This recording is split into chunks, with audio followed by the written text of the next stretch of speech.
ગોધરાદ એક સમયે પુસ્તકોની સુગંધથી જીવંત શહેર.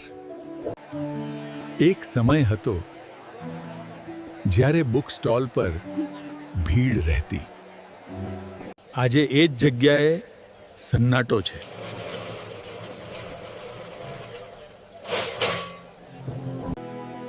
મોબાઈલ અને ડિજિટલ યુગે વાંચન દૂર કરી દીધું.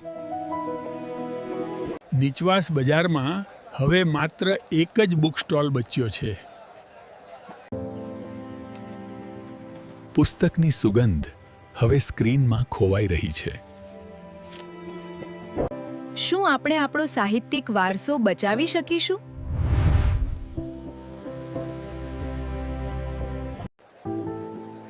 ચાલો ફરી પુસ્તકો તરફ વળીએ.